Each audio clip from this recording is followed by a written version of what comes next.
Shalom, shalom. This is Extraordinary Man and this is Gospel Trends Media. Tunamshukuru Mungu kwa ajili ya kibali na neema siku ya leo ametupa. Tumemtembelea mtumishi wa Mungu kwenye maandalizi ya ibada yake. So unaweza ukabaki na sisi ukaendelea kutufuatilia kwa ajili ya kukupa habari ya kitu ambacho kinaandaliwa hapa. Bwana Yesu asifiwe dada. Amina. Kuna mtazamaji ambaye anakutazama hapa akufahamu. Sisi wengine tunakufahamu. Okay. Yeah, so kwa faida yake unaweza ukajitambulisha kidogo. Sawa. Yeah. Kwa majina mimi ninaitwa Rita Komba, mwimbaji wa nyimbo za Injili ambaye sikuwa na ndoto kama siku moja ningekuwa mwimbaji kama nilivyo hivi sasa. Nimeolewa na ninampenda Yesu sana. Ndio. Inatosha kwa leo. Inatosha kwa leo. Amina. Kuna tukio kubwa ambalo umeliandaa ambalo linafanyika Jumapili hii.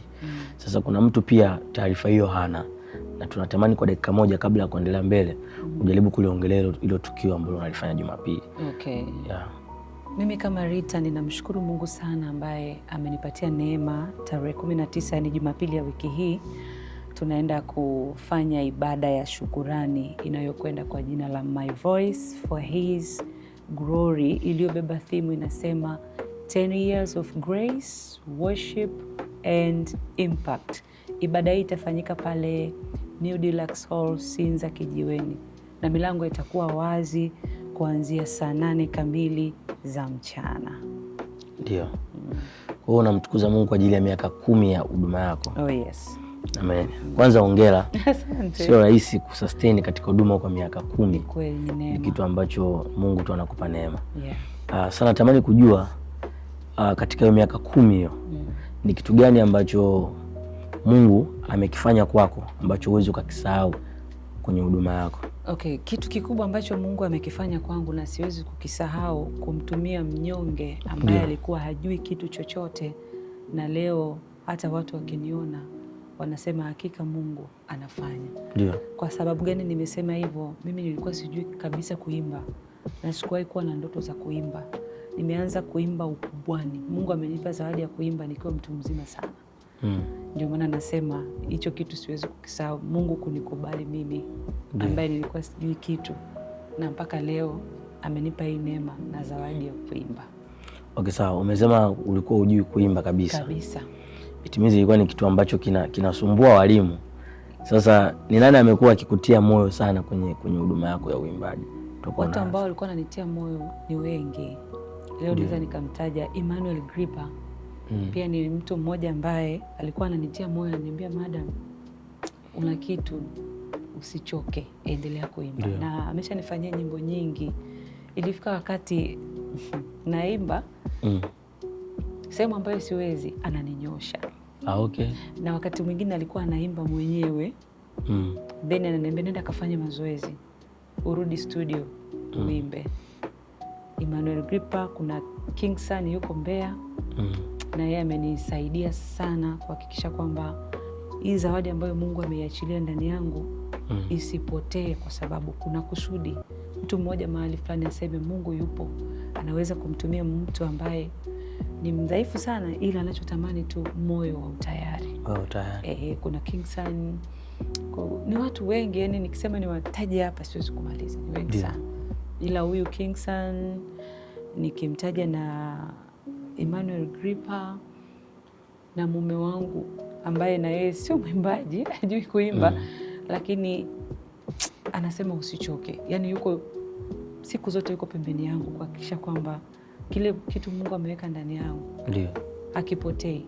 Hata wakati ambao nilikuwa nahisi labda sifai, yani kati ya waimbaji walioko duniani pengine naona napoteza muda, kwa nini naenda mbele narudi nyuma, lakini ananiambia hapana, kuna sababu kwa nini Mungu amekuita ukiwa ujui. Akanikumbusha kitu. Musa alisema, Bwana, mimi siwezi kuongea, nina kigugumizi. Bwana akamwambia, nitakupa cha kunena. Namkumbuka Yeremia alisema, mimi ni mtoto tu. Bwana akamwambia, usiseme mimi ni mtoto. Ndio. Kwa hiyo Rita, nilipokuwa nasema kwamba mimi ni mchanga, sijui chochote, Mungu akasema nitakupa cha kufanya. Nitakupa cha kusema, nitakupa cha kuimba. Nikapata nguvu zaidi kupitia maandiko na watumishi wa Mungu mbalimbali. Maisha yanaendelea. Sawa, natamani kujua katika miaka 10 hiyo ya huduma yako, ni mwaka gani sasa ndo uliona sasa kwamba hichi ni kitu ambacho inabidi nikifanye zaidi? Mwaka 2019 yeah, lakini haikuwa exact kwamba ndio kitu ambacho nataka kukifanya zaidi. Ila iliinuka ile kiu ya kusema sasa nisichukulie poa kile ambacho Mungu ameweka ndani yangu. Kwa nini aliniruhusu muda huu na sio wakati ule nikiwa bado mtoto? Sasa nikasema Mungu amuiti mtu, amchagui mtu kwa bahati mbaya. Kuna assignment ndani yake. Unaweza ukachaguliwa ukiwa na mapungufu, lakini ndani mkawa ni mpango wa Mungu. Rahabu alikuwa ni kahaba. Mungu alimtumia kwa kutimiza kusudi lake. Ila alikuwa ni kahaba. Kwa hiyo nikaona kuna kusudi la Mungu ndani yangu. Kwa hiyo inabidi nisimame ili lile kusudi la Mungu au yale mapenzi ya Mungu yakapate kutimia. Kwa hiyo nikaanza sasa kusimama. Yani it doesn't matter watu walikuwa wanaona nini. Nilichokuwa naona ni ushindi. Kwa sababu Mungu yuko ndani yangu, akaanza kunitia nguvu kidogo kidogo, nikasimama. Ilipofika mwaka 2020 niliendaga kwenye ibada moja ya Paul Clement, Reality of Christ, kitu kama hicho. Nikakuta wanarekodi live, nikajiuliza mbona anachofanya mimi studio na hiki ni tofauti?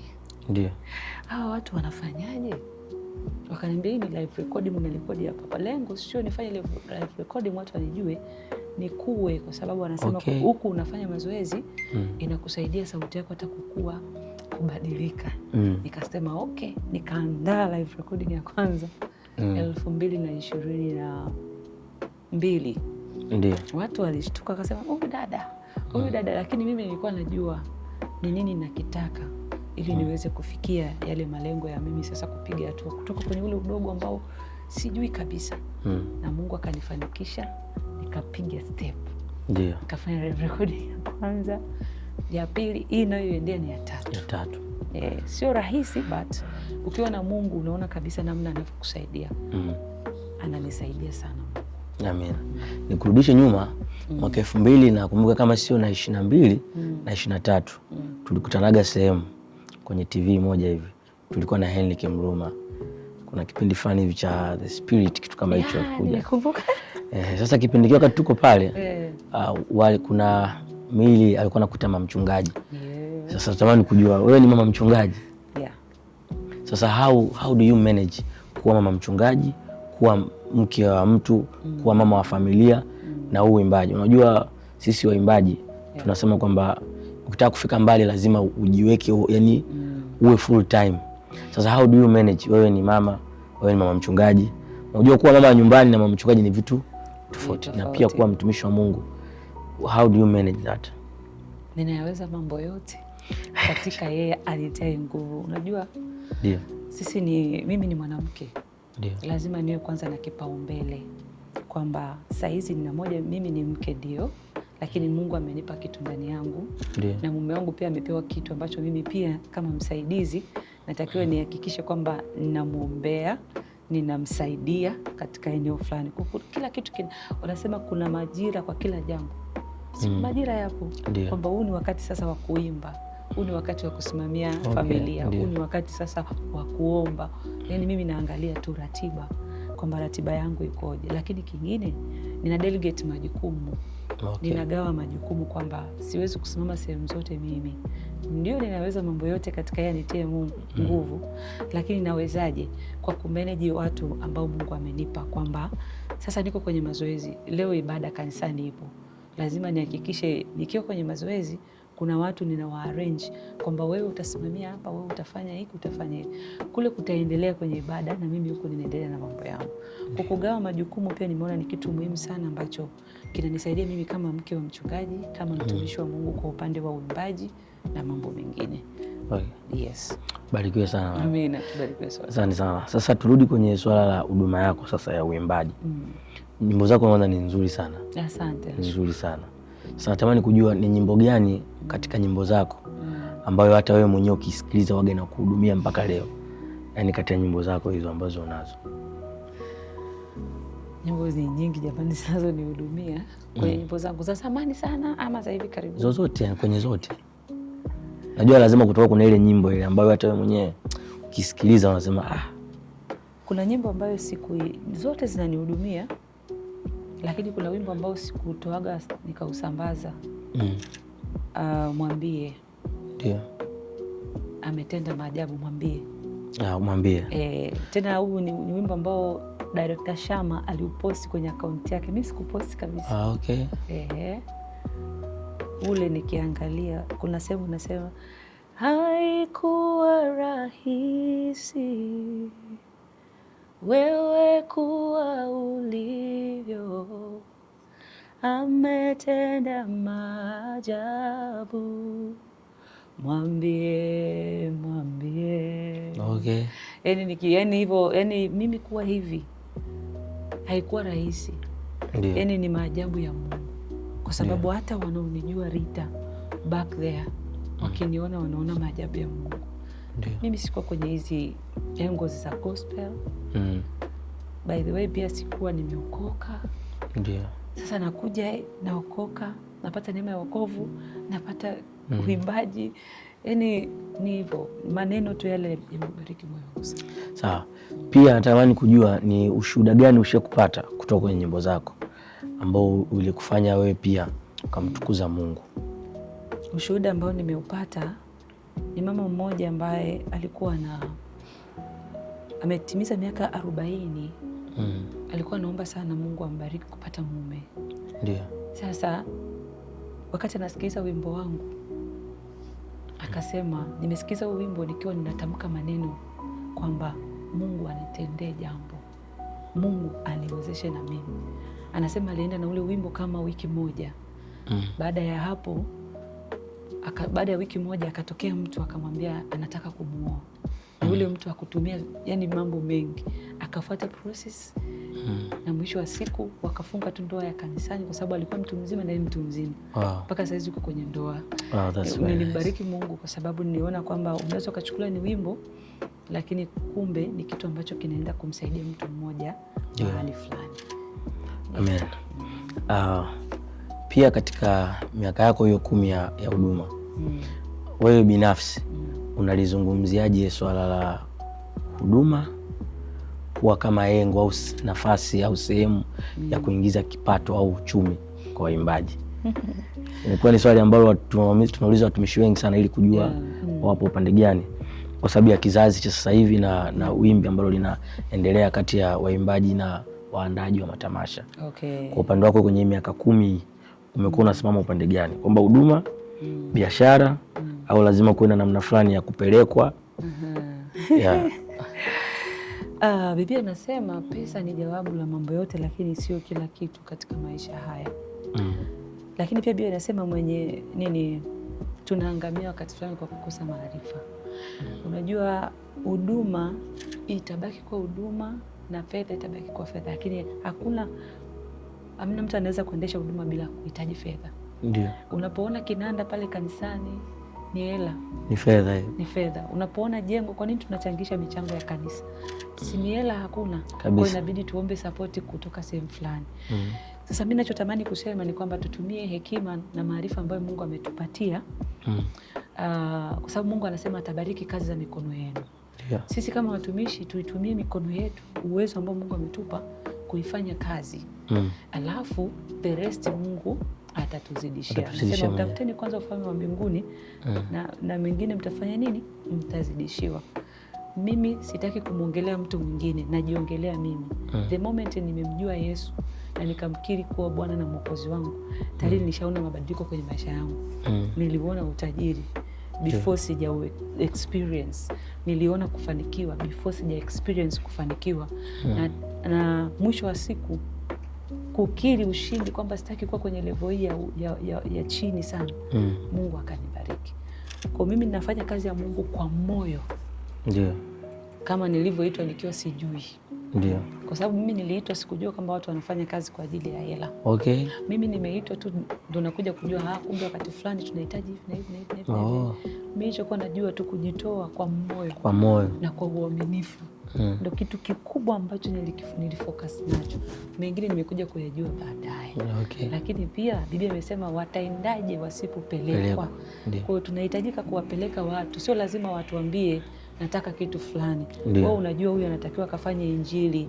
Sasa kazi yako wewe ni kumpeleka kwenye kile kijiji, kumpeleka kwenye ule mji, injili iende. Kwa sababu watasikiaje wasipoambiwa? Kwa wapeleke, kuwapeleka watu sio vibaya. Unawapeleka watu ili watu fulani mahali fulani wakaokolewe. Sasa tupeleki tu kama kupoteza muda, tunawapeleka kwa ajili ya kuvuna nafsi. Sio elewa. Kwa kuwapeleka watu sio vibaya. Sasa mimi sitaki kuongelea sana. Mimi mtu ukimwita mtu kuhudumu anakujaje? Kama ana gari anatakiwa weke mafuta. Ndio. Sasa yeye kama hakujiandaa na wewe ndio umeandaa ibada, anafikaje ule mtu? Sio, unaelewa? Ndio. Ni kweli ni kazi ya Mungu, sababu hatuwezi kumlipa mtu anayefanya kazi ya Mungu. Tunaweza tukamfikisha kwenye eneo la tukio. Sasa kwenye kutaja viwango huko siwezi kuongelea kwa nini, kila mtu ana sababu kwa nini anaweka labda nipe kiasi fulani ndio nifike kwenye ibada. Ana sababu zake. Huyo mimi siwezi kumwongelea. Najiongelea mimi. Mimi nifikishe. Nitafika tu hata kama kwa 5,000. Sawa. Kikubwa tu unifikishe na unirudishe. Kabisa. Yes. Na hapo tumeongelea ile swala la huduma za sasa hivi. Katika hii miaka 10 unaweza kuniambia kuna tofauti gani ambao umetokea wa kipindi unaanza huduma na sasa hivi? Kimuziki, kimazingira, kitimu, utofauti ukoje? Yaani utofauti naona mkubwa sana. Kwanza sasa hizi utandawazi umechukua nafasi kubwa sana. Tofauti zamani watu walikuwa wanatumia sana CD. Lakini pia watu walikuwa wanatumia sana promo za redio. Ndio. Sio redio, lakini pia mtaani kwenye mabasi. Lakini mambo yamebadilika sasa hizi, promo mtandaoni zimekuwa zina nguvu kuliko hata zile za redioni au kwenye TV. Sasa mambo yamebadilika sana. Sasa hizi watu hawatumii tena zile CD. Watu imekuwa ni kidijitali zaidi. Unaenda kusijui ka stream, unaenda sijui subscribe YouTube, kwa subscribe YouTube. Zamani lazima uwe na CD, lazima uwe na flash. Hata flash zinakoelekeza zimepotea kabisa. Kwa hiyo tumeona mabadiliko, lakini pia vijana wengi wamekuwa wana uamsho katika kumtumikia Mungu tofauti na zamani. Ukimwona mtu anaimba unaona mtu mkubwa. Yaani vijana waliona kama kitu fulani hivi. Pengine sio, au pengine mimi nilichelewa kuona. Siwezi kuliongelea sana hiyo. Ndio. Sawa, nashukuru sana.